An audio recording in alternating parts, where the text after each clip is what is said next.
Hey, what's up, everyone? It's Zach, aka Keats39 here, to break down an NFL main slate. Just me today. Gator and TK both had between work and a lot of other DFS stuff that they do. Couldn't come up with the time to get us all together this week. So make sure you guys go check out their other stuff. Gonna try to keep it a little shorter today. Should be easier with just one of us. So. Going right into it, quarterback. So this slate, a lot of really good contests, and it's a pretty fun slate. A lot of weather issues, um, and there's no like 100% lock play because there are so many good plays. So it should make it a pretty fun slate. So for quarterback, I think there's two pretty clear options that are going to be very high owned. Starting at the top, Russell Wilson. Gets a matchup with the 49ers, which isn't the sexiest when you look at it. But then you see no Carlos Hyde. Carlos Hyde's doubtful. Chris Carson's questionable, but from what I'm reading, I don't really expect him to play. So without those guys, it's going to be Travis Homer, who's also questionable, but he's leaning more towards playing. Who's a pass catcher, and DJ Dallas, who isn't very very good. So should be a pretty fun one. You get Russell Wilson at 7.8. Like, he should probably be definitely in the 8Ks. His lowest game this year is 25 fantasy points. So when you look at that, it's like you get a crazy high floor with 40-point ceiling, like we saw last week. Starting to run a little more these last 2 weeks. Has over 50 yards in both of them, which gives a nice floor, especially against the Niners, who give up a lot of rushing yards to quarterbacks. So I think if you're paying up, he's the safe one. I like the pivot of Aaron Rodgers against the Vikings, who we've already seen him shred, but some gross weather there. And Pat Mahomes is another good GPP pivot, as he gets a matchup with the Jets, which is like awesome. The scary thing is blowout, which is the same reason we were scared to play him last week, and then they score like two defensive touchdowns. So those things are always scary, but like I wouldn't really worry too much about those. So I like both those GPP pivots. But Russell Wilson, I'm going to guess he's probably the highest in quarterback, and rightfully so. And then the other, probably definitely the number two, these two are definitely the top two for ownership, I think, is Joe Burrow. We saw the massive ceiling he had last week. He comes with a floor at a cheaper price, only 6.2. Typically, he's getting you at least 20 points, which is like what you aim for, which you won't be upset with. And then you saw the 40-point ceiling last week. So the concern here is that his offensive line is really banged up. I'm not like too scared of Tennessee's D line. This definitely could be worse matchups, but it is scary at the same time because Joe Burrow is a guy who wants to hold the ball and throw the ball downfield. Not afraid to run it either. He's had a rushing touchdown back-to-back games now. But he's got good targets on the outside. It's going to be a game that Tennessee's really good on offense. They're going to score. So since he's going to need a score, you get a little nervous that they just pound Derrick Henry all game, which is definitely possible. But I think that Joe Burrow is going to have plenty of opportunity to pay off a 6.2 tag. He's who I have right now. Still playing with Bills. There's a couple two-man switches that I'm looking at. But I just think 6.2 is too cheap for him still. Just because he's a rookie, I don't know. They're refusing to price him up. Tennessee's defense is terrible. Should have mentioned that. It's a little like the whole O-line thing's scary, but they like quarterbacks and wide receivers just shred them. So I really like Joe Burrow, and literally I like every possible. I like stacking with Gia, I like stacking with Tyler Boyd, T. Higgins, AJ Green. So I think like there's a lot of ways you can go when you play Joe Burrow, especially for stacking, because the receivers are all still cheap, other than Boyd, but he gets a great matchup too, so I like him a lot as well.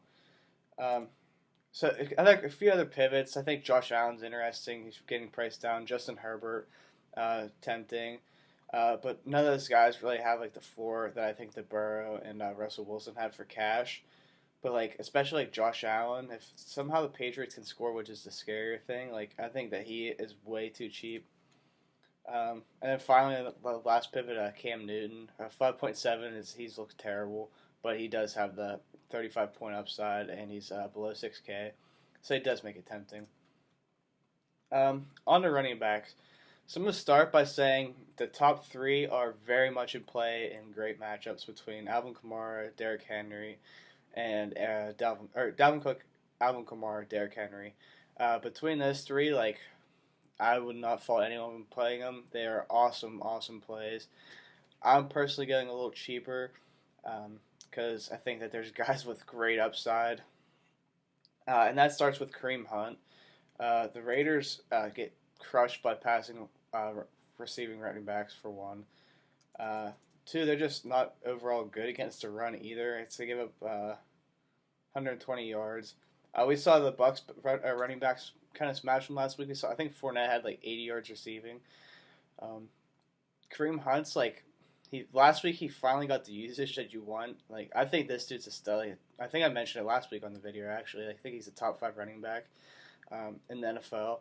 Super talented. Gets split with Nick Chubb, which kind of hurts him overall for fantasy, but like for real football, it's awesome to watch. Odell Beckham Jr., so could probably expect a little more running and a little more like creative type plays, which I think will also benefit Kareem Hunt. He's priced below 7K. We saw last week he had about 20 fantasy points, which is kind of hoping for a little more against Cincy.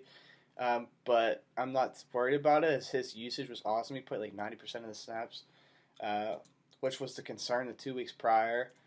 But I expect him to get another full workload. He's off the injury report. So Kareem Hunt is a guy that I think I'm starting with almost all my lives. I think he's the best running back play on the slate. And it's either him or the guy I'm talking about next, which is Jamal Williams. Not Jonathan Williams. Jamal Williams for Green Bay. Aaron Jones was ruled out. Last week I was concerned playing him because I just felt like something the Packers would do would be to stick Jamal Williams in his same role and then put A.J. Dillon in Aaron Jones' role. Was not the case. Jamal Williams played it was well over 80%. It might have been over 90% of the snaps. But he definitely had almost all the touches. I think A.J. Dillon had 4 touches. And Jamal Williams he's a really good player. Aaron Jones really trusts him out of the backfield, which is another positive, as this game looks like it's going to have disgusting weather as well, especially with winds. So you can expect a lot more underneath stuff. We've seen Jamal Williams have 90 receiving yards this year already, and between the tackles, he looked really good last week. Let's see what he finished with. 19 carries for 77 yards. If you're getting 19 carries, 5 targets from Aaron Rodgers against the Minnesota Vikings, whose defense is just horrible, I'm very happy with that at 6.1K. Next, we have where is he? Gia Bernard, who I just recently mentioned. So the lineman thing is kind of scary for him. Just because, it's harder for him to do stuff because of the line than a guy like Joe Burrow, the receivers. But I still like Gia Bernard a lot. He was another guy last week that was kind of nerve-wracking because we didn't know if we expected him to have a really good role, but did not know if they would say Travion Williams or Samaje Perine would step in and play as the first 2 down role. Not the case. Gia Bernard handled, I think, every single RB touch except one. Which, even last week, he had 13 carries, which is, I kind of expect that again. I don't expect with him in there, them to go more with a pass-heavy offense. But, that's fine. He had, 80 receiving yards, which is, perfectly what I expect. He had a couple goal line runs, didn't get any in, but he did get in the game-winning touchdown on the reception. A cool little design by the Bengals. It's Tennessee, not good against the run. Let's give up 130 yards a game. 5.8, I think, is fair pricing for him. But I still think, in that price range, it's you get a really solid role and a really solid matchup. There's the good pivot to like Josh Jacobs, been a bad matchup and hope he scores touchdowns, like stuff like that. But like I think Gia Bernard is just a superior play here. There's one running back that I think is a very worth mentioning pivot, and that's Melvin Gordon. Uh, doesn't seem like you have to worry too much about him splitting carries. Like unless he fumbles, which he's done a fair amount, but I think that it's going to be his backfield.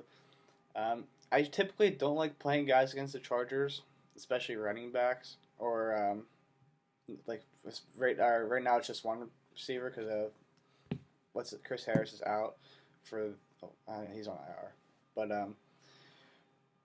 last week we saw what's his name? James Robinson looked like old Adrian Peterson against the Chargers. Like he just he literally ran for like 10 yards to carry, and you get Melvin Gordon, who's definitely better than him, in a revenge matchup. Like they didn't pay him because he's a running back. I think there's a lot to really like with Melvin Gordon. So that's pretty much my RB pool this week. Is those three? I'll mix in some of the studs, or those four. Sorry, I'll mix in some of the studs, but like my cash lineup is definitely going to be a combination between the three of them. Haven't decided which way I want to go, but I don't really think there's a way you can miss between those four. So over to receiver, I think the decision of the slate is going to be Devonte Adams. The weather's kind of frightening, and the price is crazy. But he's played 2 healthy games this year, and he's went for 45 and 48 fantasy points. Or three healthy ones. Sorry, Tampa Bay, he was healthy. But just coming back from injury, so maybe he wasn't fully healthy yet. But we know Aaron Rodgers just loves this guy, obviously. Rightfully so. He's so good at route running. And they don't have anyone else. Excuse me. And he gets a matchup with the Vikings, who, just like Aaron Rodgers week 1, is one of the ones he went for 45 fantasy points. They have nobody that can guard him. Weather's kind of concerning, but he does a lot of work underneath, so it's like I'm not too worried. Eventually, these guys are going to start triple teaming him. Like, I don't know why they haven't started. Are they scared of Valdez-Scantling beating him or Shepard beating him? I don't understand. Like, last week, the Texans were leaving one-on-one, or maybe they're playing a zone, but he was, like, literally wide open every play. It was kind of crazy. But, so yeah, it's like a tough decision because, like, when I'm going through this is my big 2v2 in my lineups. It's like debating like Devonte Adams and like Denzel Mims or Kendrick Bourne or Braxton Berrios type player, or you can go with 2 mid-tier guys like Keenan Allen and AJ Brown, who I like both of them a ton. So I don't know what I'm gonna do yet. Part of me, I'm gonna guess I end up going Devonte just because like if you have 48 points, it's like it's tough to fit. Like it's tough to cash with when you don't have that. I think he's like definitely the one guy on the slate. Like out of wide receivers, he smokes everybody in upside. There's Tyler Lockett, who I think is definitely too cheap. Like they would have priced him up way higher if pricing came out earlier, and he wasn't on Sunday night. Yeah, but so then you got the mid tier. I think has a lot of solid options, but they're like the ones I'm looking at mostly are Keenan Allen, who with Justin Herbert is just he looks better than he did with Phillip Rivers, which is kind of crazy to me. But like he's getting peppered with targets. Probably has a lot to do with him not having too many other guys. Like Mike Williams is a good deep threat or go get it guy, but he's kind of underwhelmed this far in career. A lot to do with injuries. Hunter Henry is a solid tight end, but like no Eckler has been a big deal for them, and Keenan Allen's just picking up the pace. So like him a lot, as I mentioned. Him and AJ Brown, the Bengals just got shredded by Rashard Higgins and Donovan Peoples-Jones, and like they're banged up in the secondary, and they're just not good. So like if if you think that this game could stay close, like I love stacking AJ Brown as a one-off from the Bengals guys. Mentioned all the Cleveland guys, or not Cleveland, Cincinnati guys, like a lot, but my favorite is the cheapest, and that's going to be AJ Green. I don't know why he's still 4.5K. Like, he had 13 targets last week, 11 targets the week before, and they're going to be losing again in a good matchup for him. Like we saw a guy I mentioned last week, Deontay Johnson, absolutely shred them. Like, Joe Burrow has a lot of trust. Like, if you watch the Bengals at all, it's like AJ Green's route tree is basically streak. Like, he runs a streak. They either throw a deep jump ball to him, they throw a back shoulder. Like, that's his role now. Joe Burrow has a lot of trust in him, and he's dropping back 50 times a game, which helps. He still hasn't scored yet, and like his last 2 weeks, he has 15 and 18 fantasy points. So I'm planning on having him in cash. Like, I think out of the cheap guys, he's definitely the best. There are a lot of cheap guys that I have interest in, but he's the one that definitely sticks out way more than the other ones. So other ones that I could consider, Rashard Higgins, who has been pretty productive when he gets the opportunity. Like, he had 110 yards last week. Solid match against the Raiders. Peoples-Jones is in play. I wouldn't play him, but I expect him to get some ownership. Braxton Berries and Kendrick Bourne. Both those guys are going to step into bigger roles with the injuries on the teams. Kendrick Bourne, I think Berries would be higher, and I think prefer Kendrick Bourne, just because I think he has more of at the red zone, and he has a better matchup against Seattle. Berries gets this Chiefs who they're gonna have to try to throw a lot against, but they're pretty solid against the slot receivers. But Denzel Mims is the guy that's probably my favorite. I loved him coming out of college. Like, he's a freak athlete. If you look at his player profile, it's like jaw dropping. Has really good hands. Last week, his first game back, he had 7 targets. Like, you gotta expect he's gonna have something like that again. As they're gonna be losing, gonna have to throw a lot. So just for I think that he's gonna eventually be a really, really good receiver. Obviously, he's the one guy. I was hoping he got drafted to Minnesota or something like that, because I just think he's really good and has the potential to be really good. But on the Jets, it's gonna be tough to get over the hump. But at 3.2K as the number 1 wide receiver in a game they're gonna have to throw, it's kind of hard to miss. You could go Jeff Smith, who will be way lower owned. I expect Denzel Mims to be decently owned. But those are the cheap punt guys I like the most. Over to tight end. So this week, with all the value at receiver and having the mid-tier running backs, I'm going to be paying up at our tight end 100%. My favorite's Darren Waller. The weather kind of concerns me a little bit, but I expect a lot of underneath stuff for him, and the Browns have nobody that can guard him. They've been not very good against tight ends this year, and he has a really high floor. I don't know why his price went down. He should probably be a little over 6K, but at 5.6, double digits in every game this year except one against New England, who freaking put everybody on him to shut him down. So you get that double-digit floor out of tight end. I feel really confident. He has, what do you have against the Saints? 30? Yeah, 32. So, you feel really confident paying 5.6K for that. For ceiling-wise, I love Darren Waller's ceiling, too. But I think the high ceiling is George Kittle, which I'm going to have exposure to. No Deebo Samuel. No Jeff Wilson. No Raheem Mostert. And Kyle Shanahan is one of those guys that I marvel over. I think he's probably the top 2 offensive-minded head coach in the league. You watch the offense and you're like, wow, they don't have any stud receivers, but these guys are putting up. Deebo Samuel has wide receiver 1 numbers, and I don't know if he's caught a pass over 10 yards this year. It's just because Kyle Shanahan just gets him in space and just makes him great. He's really, really good at taking advantage of player skill sets, which I love seeing out of coaching. So back to George Kittle, all those guys are out. They're gonna need to probably score against Seattle. and it's going to be a lot of George Kittle, and nobody on Seattle can stop him.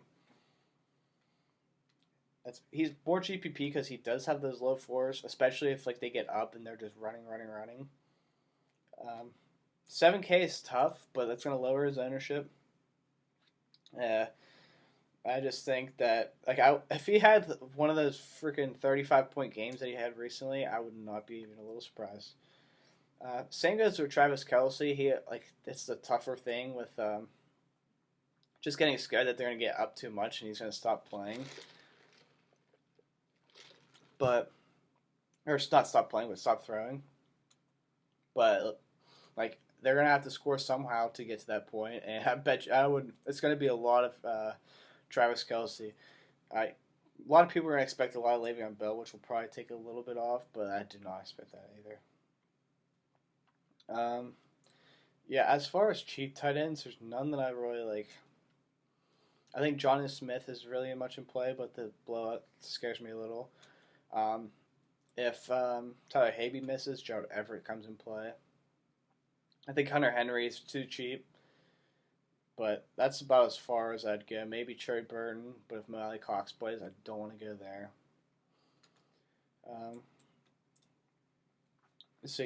Between all of that, it's tight end is a pay up for me this week 100%, which is weird because I'm typically a big I think TK mentioned a few weeks ago, usually go straight to, actually this was last week I believe, go straight to the bottom and look up. I'm not doing that this week. Getting much for short points, especially with these guys having high ceilings this week and pretty positive matchups. That's going to do it for me. It's a really fun slate. This is one of the slates where I just keep building lineups, and it's probably going to get me in trouble because I'm going to have too many lineups. It's going to be one of those weeks where I don't know what to root for. But, be sure to, thanks for watching. Be sure to shoot any questions you have in our Discord, and make sure to hit that subscribe button. Later.